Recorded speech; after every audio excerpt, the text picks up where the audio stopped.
শিয়ালদহ থেকে মাত্র 20 কিলোমিটার দূরে অবস্থিত ছোট্ট এই শহর সুভাষগ্রাম, যাকে কেন্দ্র করে গড়ে উঠেছে বাংলার অনেক ইতিহাস। চলুন ঘুরে দেখাই আমার শহর সুভাষগ্রাম।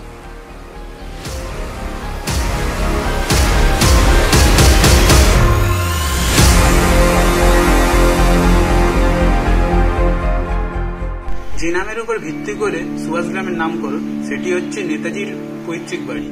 জানকীনাথ বসু এখানকারই একটি স্থানীয় স্কুল থেকে তার শিক্ষা জীবন শুরু করেন।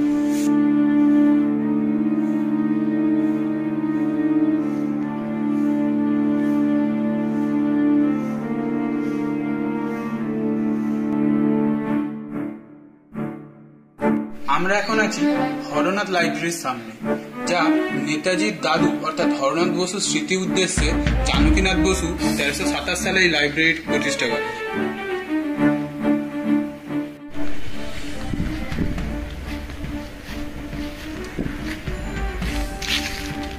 এই বাড়িটি হচ্ছে হরনাথ লজ, যা পরবর্তীকালে একটি সংগ্রহশালায় রূপান্তরিত হয়। নেতাজি সুভাষচন্দ্র বসু ব্যবহৃত বিভিন্ন রকম জিনিসপত্র যা এখানে সংগ্রহ করে রাখা আছে বিশিষ্ট কিছু দিনগুলিতে, যা সর্বসাকুল্যের জন্য খুলে দেওয়া হয়।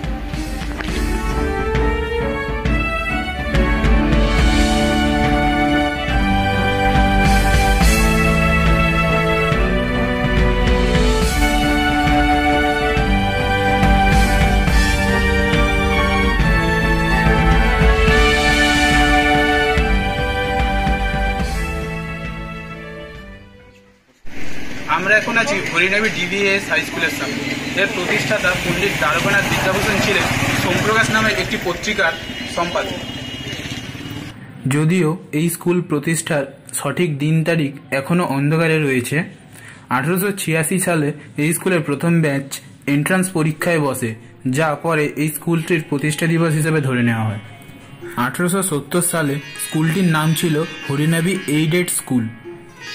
1966 সালে 25শে আগস্ট স্কুলটির শতবার্ষিকী উদযাপনের দিন স্কুলটির নাম পরিবর্তন করে রাখা হয় হরিনাবি ডিভিএএস বা হরিনাবি দ্বারকানাথ বিদ্যাভূষণ অ্যাংলো সংস্কৃত হাই স্কুল। মাত্র 17 জন ছাত্র নিয়ে এই স্কুলটির যাত্রা শুরু হয়েছিল। বাংলার অনেক জ্ঞানীগুণী মানুষ এই স্কুলে শিক্ষকতা করেছেন, যাদের মধ্যে অন্যতম হলেন প্রখ্যাত সাহিত্যিক বিভূতিভূষণ বন্দ্যোপাধ্যায়। তিনি যখন চাঁদের পাহাড় রচনা করছিলেন, তখন তিনি এই স্কুলেরই শিক্ষক ছিলেন। এই স্কুলের ছাত্র ছিলেন রবীন্দ্রনাথের ইংরেজি শিক্ষক জ্ঞানচন্দ্র ভট্টাচার্য, নেতাজির পিতা জানকীনাথ বসু, সঙ্গীত শিল্পী সলিল চৌধুরী ও মৃণাল চক্রবর্তীর মতো উজ্জ্বল নক্ষত্ররা। বর্তমানে যেসব কৃতি ছাত্রছাত্রী এই স্কুল থেকে তাদের ভবিষ্যৎ সুনির্দিষ্ট করেছেন, তাদের মধ্যে অন্যতম হল নাসা সায়েন্টিস্ট নীলোৎপল ভদ্র, গাইনোকোলজিস্ট ডক্টর রবীন চক্রবর্তী, চক্ষু বিশারদ ডক্টর কাজল প্রসাদ ঘোষ এবং ডক্টর অসীম দে।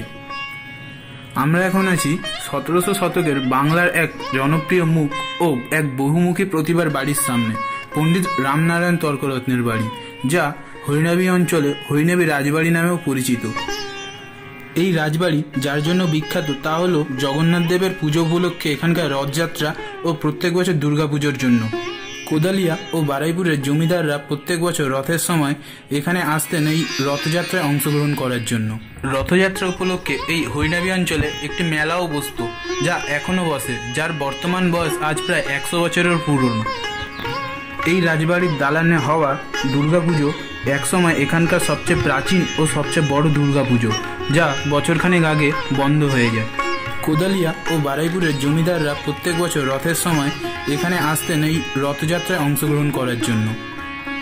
এই রাজবাড়ির অন্তর্গত জগন্নাথ দেবের মন্দিরটিতে কোনো সিঁড়ি ছিল না, কিন্তু জগন্নাথ দেবের পুজো উপলক্ষে এখানকার জমিদাররা হাতির পিঠে চড়ে সেই মন্দিরে পুজো দিতে যেতেন, যা এই রথযাত্রার একটি অন্যতম আকর্ষণ ছিল।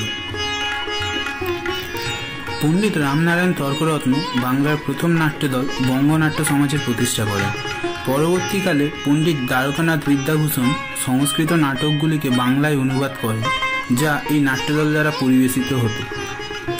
লোকমুখে প্রচারিত মাইকেল মধুসূদন দত্ত এই নাট্যদল দ্বারা অভিনীত একটি নাটক দেখে খুবই বিরক্ত হয়ে বাংলার এক অমর সৃষ্টি শর্মিষ্ঠা রচনা করেন, যা তার বাংলা সাহিত্যের হাতেখড়ি। রাজবাড়ির অন্তর্গত এই মন্দিরটি আজ থেকে প্রায় 500 বছরের পুরনো। পরবর্তীকালে এই মন্দিরটির পাশে এর সমমণ্ডলে তৈরি করা একটি মন্দির প্রতিষ্ঠা করা হয়, যেখানে এই মন্দিরের ঠাকুরকে প্রতিস্থাপিত করা হয়। বিদ্যাসাগরের অনুপ্রেরণায় তার সহযোগী গিরিশ বিদ্যারত্নের হাত ধরে এই বিদ্যালয়ের সূচনা হয় রাজপুর গ্রামে। পরবর্তীকালে যে সম্পূর্ণ রূপ পায় গিরিশ বিদ্যারত্নের নাতি শ্রীনাথ বিদ্যানিধির হাত ধরে। শ্রীনাথ বিদ্যানিধির নাম অনুসারেই এই স্কুলের নাম হয় রাজপুর বিদ্যানিধি হাই স্কুল, যা বাংলা স্কুল নামেও পরিচিত। এই নামকরণের পিছনেও একটি ইতিহাস রয়েছে। ব্রিটিশ শাসনের প্রেক্ষাপটে দাঁড়িয়ে এই স্কুলে বাংলা বা বঙ্গভাষাকেই শিক্ষার প্রধান ভাষা হিসেবে গুরুত্ব দেওয়া হয়েছিল। তারপর থেকে এই স্কুলের নাম বাংলা স্কুল নামে পরিচিত হয় সকলের কাছে।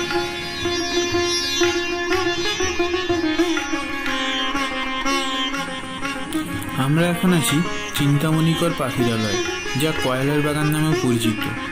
এটি একটি মনুষ্যসৃষ্ট অভয়ারণ্য। 1982 খ্রিস্টাব্দে এই বনাঞ্চলটি অভয়ারণ্যের মর্যাদা পায়। অভয়ারণ্যটি পাখি, প্রজাপতি, ফার্ন ও অর্কিডের জন্য বিখ্যাত। এশীয় কোকিল, বামন ফিঙে, সবুজ বাঁশপাতি, দোয়েল, বেনেবুল, মৌটুসি প্রভৃতি পাখিসহ হরতানি, লোপামুদ্রা, বাঘবল্লা, সুজান্তি প্রভৃতি প্রজাপতি এখানে দেখতে পাওয়া যায়। আমরা এখন আছি রাজপুর বিপত্তারিণী চণ্ডীবাড়ির সামনে। এই মন্দিরের প্রতিষ্ঠাতা বাবা দুলাল এক কুমারী মেয়ের রূপে দেবী চণ্ডীর দর্শন পান এবং তার নির্দেশেই এই মন্দির প্রতিষ্ঠা করেন। প্রতি বছর আষাঢ় মাসে রথযাত্রার পর এই মন্দিরে বিপত্তারিণী ব্রত উৎসব পালন করা হয়। সবটুকুর স্বাদ নিতে এক ছুটির দিনে অবশ্যই আসুন এই সবুজ শহরে। কথা দিচ্ছি আপনার চোখ আর হৃদয় কোনোটাই অতৃপ্ত রইবে না।